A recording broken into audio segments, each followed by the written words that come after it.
What is going on, New York Giants fans?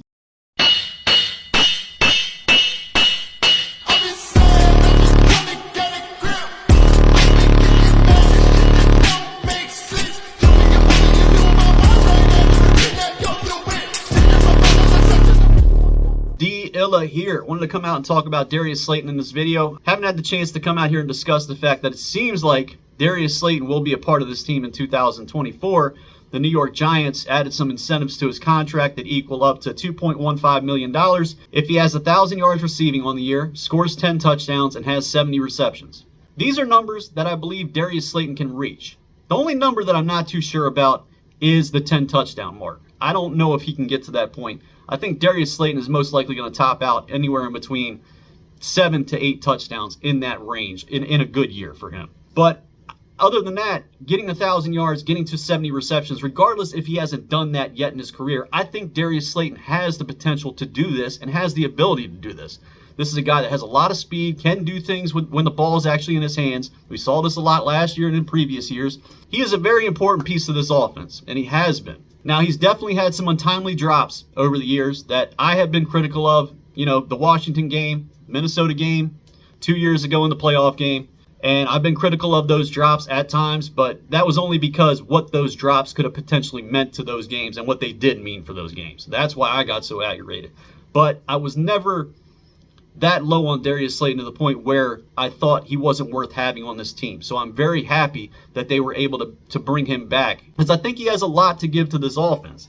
And you look at his numbers over the years, and I'm going to bring up a couple different wide receivers in terms of their yardage totals last year and their targets that they received and their receptions. And I want you to compare Darius Slayton's numbers to these guys. Some of these guys are pretty prominent names at the wide receiver position in the NFL.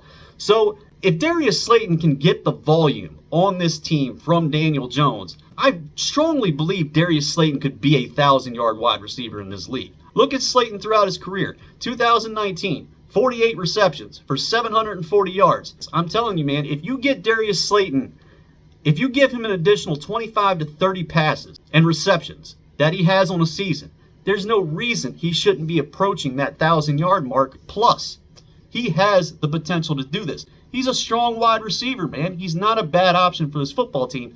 And I don't know why a lot of people are so quick to push the man out the door and try to put him somewhere else. 50 receptions in 2020 for 751 yards on 96 targets. That's 46 incompletions there, man. That's not good. You split that number in half, give him, 24 catches out of those 46 incompletions, and he put up 751 yards. There's no reason why he couldn't get an additional 250 yards there. I don't see what the problem would be there. This guy could be a steady 1,000-yard wide receiver for this team, especially with a guy like Malik Neighbors on the other side of the field of him. They have to give him the volume. Daniel Jones has to throw him the ball. He has to give him more volume, give him more opportunities to make plays. He can't be so hesitant out here to pull the trigger, regardless of what the pressure situation is, man. He has to give him opportunities to make plays. Look at 2022. 46 receptions, 724 yards on 71 targets. 2023, Slayton had some strong games down the stretch, at least like the last 3 to 4 games of the year. He had 50 receptions for 770 yards. And like I said, you put him at that 75, 80 reception total, he should be a 1,000-yard receiver. 5 touchdowns plus. That's where he should be. Now, can Daniel Jones get him to that level? That remains to be seen. But I think with improved quarterback play, Darius Slayton has all the ability in the world to reach these numbers. And honestly, if I was in his shoes, I know he sticks up for Daniel Jones a lot. Came in the same class. I know that's his friend. He's not going to throw him underneath the bus. But he's got to sit down and realize that, man, you know, your boy's kind of hurting your pockets at the same time. But, you know, friendships at the same time come before money to a lot of people. And that's fine.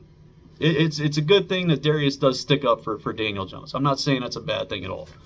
But, you know, he's got to kind of have that in the back of his mind. And, man, you know, you're kind of affecting the kind of money I'm bringing in right now. So you step your game up, Daniel, so I can make some more money because I'm better than this. So look at his numbers in comparison to the guys that I'm going to bring up right now. And these numbers are from last year. Well, the first wide receiver I wanted to bring up, a guy that I think Darius Slayton is pretty comparable to, is a guy like Christian Kirk. I think he has a lot of traits similar to Christian Kirk. I think he's faster than Kirk. Kirk may be the better route runner of the two, But speed-wise, top-end speed, I think Darius Slayton's definitely got him beat. And obviously, Kurt's got better hands than Slayton. We all know this. But, man, look at Kurt's numbers. Back in 2023, last year, Christian Kirk had 57 receptions for 787 yards. That's like a typical Darius Slayton season from what we've seen. 7 more catches than what Darius Slayton has ever had in his career. He put up 787 yards. Slayton consistently is around that 750 mark. 2022, again, like I'm talking about, you put Darius Slayton around that 75, 80 catch mark.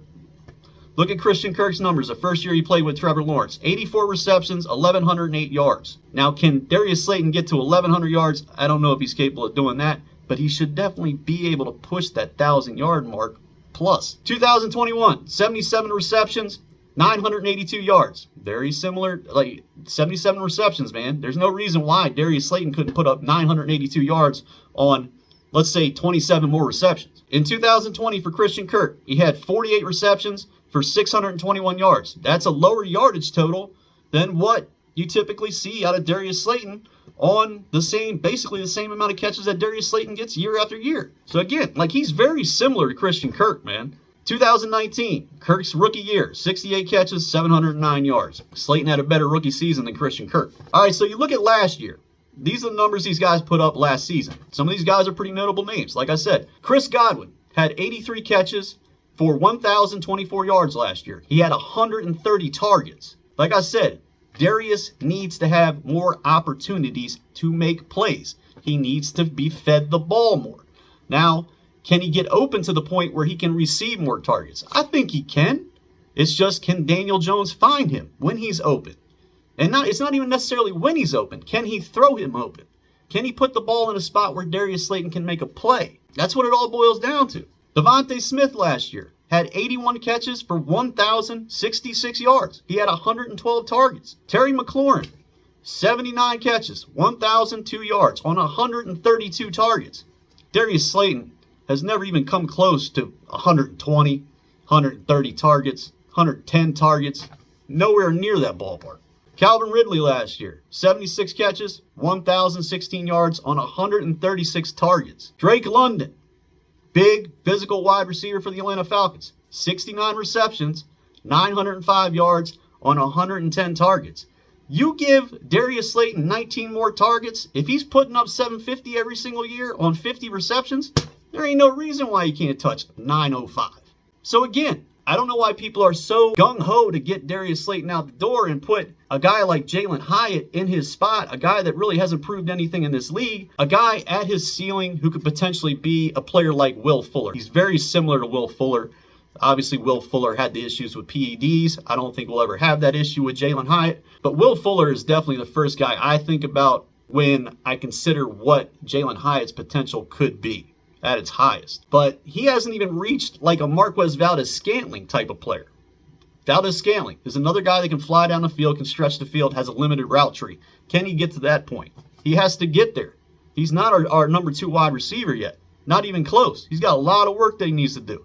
Hopefully all that info that he's getting from Steve Smith and OTAs, he's taking it to heart, and he's actually putting it out there on the practice field, and we'll end up seeing it out there once the games, start to get going. Who else did I bring up on here? Tank Dell. Now, I'm not saying Darius Slayton is on Tank Dell's level. I don't think he is. I think Tank Dell is a very good route runner. And in just his first year in the NFL, I mean, he definitely established himself as a strong wide receiver in this league. I mean, Tank Dell had 47 catches last year for 709 yards on 75 targets, and that was just in 11 games. I mean, Tank's going to be special, man. Him and his quarterback have a very strong connection, and they've had that, prior to the draft process, when they were doing workouts and stuff like that. And, it's been a very good combo at the NFL level in just this very short amount of time. But yeah, those are the guys I wanted to bring up in relation to Darius Slayton, just so you can get an idea as to what he's doing in comparison to other guys around the league, guys that have bigger names and guys that may get more recognition than a guy like Darius Slayton.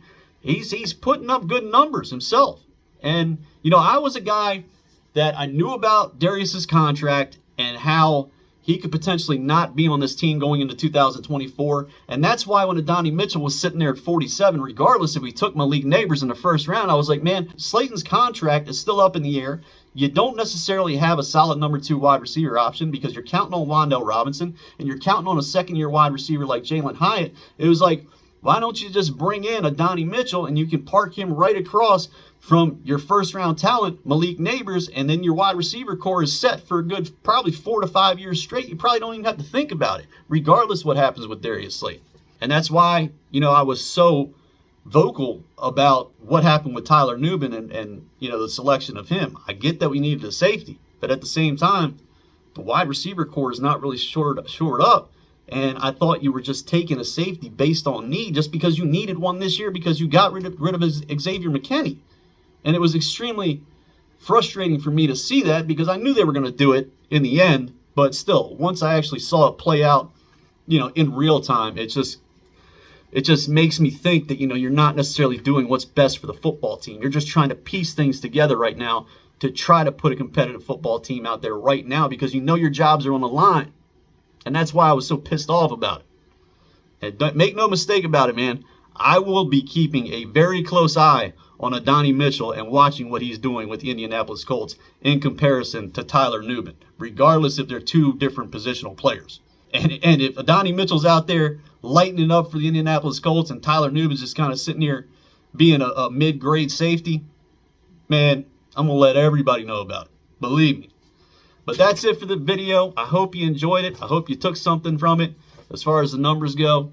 And that's it. I appreciate your time as always. Thank you for tuning in, and I'll see you in the next one. All right, bye. Take care.